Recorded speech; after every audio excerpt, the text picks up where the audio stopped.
Y'all need to help Stephen Phillips out over there. Out the door and off the radio. Here's Stephen Phillips. All righty, folks, we're back with you, and I know we have had everybody you can think on, from Paul Overstreet to Wink Martindale, and the list goes on, that we have had on the show. And now we have got the man behind the scenes that all these people want to know. Mr. Kirt Webster, how are you this morning? I'm great. How are you this morning? We're doing good, man. I guarantee you. Y'all can go to kirtwebster.com and see some of the accomplishments that you have done, which the list goes on and on and on and on. And I appreciate you coming on the show this morning and talk a little bit about that. Now, how long have you been in the business? What, over 30 years? About 27, 28 years. You're right. Okay, so tell everybody in your words, basically, what you do. Well, back in 1996, when I moved to Nashville, I first started out selling T-shirts, of all things. Right. That was my first job for Clay Walker, moving some merchandise. Right. And from there, I launched a PR company and had that for about 25 years, representing some of the biggest names in the business. And then now I'm more doing management and consulting with a lot of different clients. And then from a PR perspective, I scheduled every interview, much like this is happening this morning with me and you. Anybody that needed to talk to those clients would call our office, and we would coordinate whether it was the right situation in what we wanted to do from a brand perspective at that time, and would schedule those interviews. And then now, in my role in the management side and consulting for these artists, it's really about brand management and plotting out essentially the next 2 to 3 years of their career, and trying to make sure that their touring maintains, that if there's any corporate partnership deals, that they're exactly what they want. If there's with all the new streaming services, putting together documentaries of their lengthy careers. So, essentially management is almost like a marriage, I always say, because you've got ups and downs and goods and bads. You're the guy who has to tell the client no, that they can't get their way, and they can't have something that they really want. So how does that go most of the time? I mean, that'd have to be pretty hard. Well, the blessing of working with the legendary artists, right? They've already been nominated for awards and lost, or they've been nominated and won. So they've been there, done that. Mm-hmm. The newer artists, it's the tougher part, because they're so excited and so enthusiastic about finally making it and getting that nomination, right? Or not getting that nomination, and then they get the phone calls. Why didn't we get that? And what happened? And you have to explain to them about, block voting and how people trade votes. And, then all of a sudden they question, well, am I with the right team? Do they have enough leverage to get me where I want to? So it's harder for the younger acts to understand and hear those things. Right. Where the legendary ones, a lot of them don't care. They're like, okay, no big deal. Right. They've already been there, done that. And quite frankly, they just want to tour and make money and enjoy the fans. Well, I see that a lot on our interviews that we do here. We have some young up-and-coming artists, and they feel like they've got something to prove, and they try to wear all the right clothes and all that stuff. And then you get somebody like Paul Overstreet, and he's like, yeah, man, everything's cool. We're just rolling right along, making a few songs, going hanging out at the beach. So, yeah, that's pretty cool. You have worked with, the list goes up. Van Morrison, Dolly Parton. We love Dolly Parton. Cyndi Lauper. I'm a big Cyndi Lauper fan. Conway Twitty, Kenny Rogers. Kenny Rogers was great, no doubt, and the list just goes on and on and on. Do you ever pinch yourself and think, man, how did I get to where I'm at now? All the time. As I always say, if I stopped working in the business tomorrow, I lived my dream. I got to work with so many Hall of Fame members, so many Songwriter Hall of Fame members, so many Opry members, people in the pop and rock world where I thought I was only going to work in country when I first moved to Nashville. So I've been truly blessed to do a lot of great things. You have. Y'all need to go to kirtwebster.com and check out the Hall of Fame that he's got, the accomplishments that he's made. and the people that you've been involved with and all that. So now let me ask you something. When you do like you're doing now, I mean, you're still doing publicity, of course, but you've kind of changed a little bit. So if I'm an up and coming artist, what point do you say, hey, this guy right here, I would like to take him under my wing, or her, or whoever, because I think it's got potential. Do you do that, or do they contact you and say, please, please, please, Mr. Webster, take me on? A lot of people contact me and ask me for advice.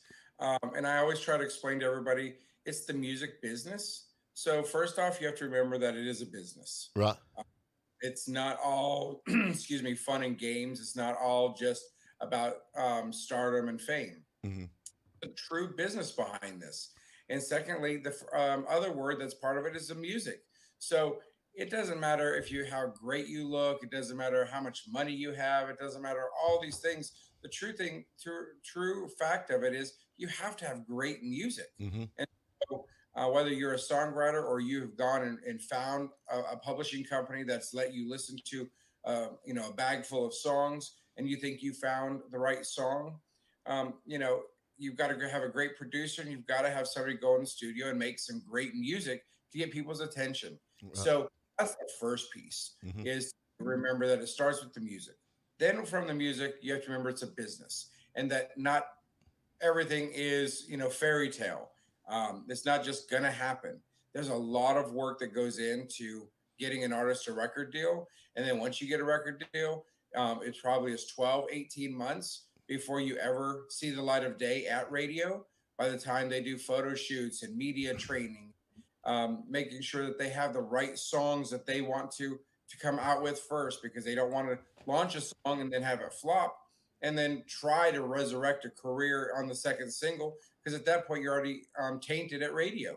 So there's just a lot of thought process. And then over the past 5 years, when streaming has become so more prevalent than anything else, we've got the Spotify's and the Pandoras and the Right. all of these ways of hearing music, where it used to be Walmarts and Targets, and we would focus on where we were going to ship product when it came out, mm-hmm. and how we were going to do in stores to drive people to those stores, not just to buy the record, but also to shop or what have you. And that was the incentive for the Walmarts of the world to take in so much product. Well, now the competition is even more stiff, if you will, because people just go on their phones. Right. So there's a lot of thought process behind it. So, you have to have somebody who's dedicated to knowing how much time it's going to take, and that it's not going to happen overnight. You have to have somebody who really understands that it's about the music, and then understands that it is a business and it must be treated like a business. Well, I think that's one of the things a lot of these artists, they don't realize how much hard work it is, because I know a few people that's been there and done that. And, the romance of being on the road is just so fun, but actually out there beating against the grain and traveling from town to town, and like you say, meets and greets and all that stuff, it's actually hard work. It's not what everybody's thinking. And a lot of them gets tired and just give up and say, I've had enough, and then want to blame somebody for their career going down. Now, let me ask you something. Now, you've got a picture here with Tim Conway, Carol Burnett, and Vicki Lawrence. Did you actually get to work with these people? Yes. I represented Time Life. You see all the infomercials on television, right, for the Dean Martin roast and the Billy Blank's Tyvo and all of those infomercials. Well, one of my corporate clients for many, many years was Time Life. Right. So I was doing a lot of their music program. And one day we were on a conference call, and they said, well, we've got this Mama's Family, this Carol Burnett box set. We've got all these things coming out. What are your thoughts on that, Kirt? And I said, well, I would treat it just like I would a music client. I would just take it and see if we could put that at television and do some different marketing things versus just running infomercials and trying to tap into the TV audience. Mm-hmm. And they said, oh, okay, well, go for it. So me and the team sat down, and we scheduled them for the Today Show and Anderson Cooper and a ton of different TV shows, and I went to New York, and I was very blessed to get to work with them and take them around to a lot of the TV shows and exploit all the various box sets that Time Life put out for the Carol Burnett show. That would have to be a blast to hang out with them. I mean, honestly, that would just have to be so much fun. It was a total different experience than what you do with on the music side. One of the funny pieces for Vicki Lawrence was we were at Fox and Friends, and she was scheduled to go on as Mama because we were selling the Mama's box set. And she said, I don't feel like dressing as Mama today. They're going to get Vicki Lawrence. And I walked in and I said, no, you have to put the outfit on. She said, no, I'm not going to. I'm like, you are not selling Vicki Lawrence. Nobody is watching to see Vicki Lawrence. No. Watching to see Mama. And it was one of those things where everybody was so afraid to say something. I'm like, okay, how are we going to sell an interpretation of a character if the character is not on television, people? Mm-hmm. After about 20 minutes of going back and forth, she went into the bathroom and put the outfit on and went on anyways. But I just laughed because there was another moment of at 7:38 in the morning, you're live on national television and you've got an artist going, no, I'm not going to do that. I don't like it now. And I'm like, well, nobody's going to buy your product. So then tomorrow you're going to be calling, complaining, saying, why didn't we move any units? Well, because you didn't give the audience what they were hoping to see. Yeah. And sometimes those, when you asked about how does it go, from a negative perspective or having to tell an artist they're wrong, that was one of those moments that was not happy for me because truly the next day I got fired from that client, from that project, not by her, but Time Life fired me off of that project because they felt that I should have went and fought for her with the TV show and let her just be who she wanted. And I said, no. It's about marketing and branding. Right. And so I've been doing my job, but that's okay. You live and learn. And in hindsight down the road, I got that phone call going, you know what? You were right. When we really thought about it, you were absolutely right. And we were sorry that we made a knee-jerk reaction. I said, it's okay. Right. It's part of life, so. I'm with you though. I'm with you on that. Cause a lot of times, when you got an opportunity to get out there and get the word out, you want to make sure that you're on track with what you're selling. I mean, I'm with you on that 100%. And if you hadn't to give up your gun, you probably wouldn't have sold that many units and they'd have fired you anyway. So there you go. It's kind of a double-edged sword. But now one of the things that actually caught my attention about you is you do a lot of benefits and raising money for different organizations and things. And Diana Goodwin, y'all were actually, I think it was in Mississippi or somewhere, y'all had a thing just a couple of months back with the Lee Greenwood we did that one we did in Huntsville, Alabama. Yeah. Yes. I was meeting with Lee back in 2019 and we were talking about, okay, Lee, we know your that USA is your legacy. Right.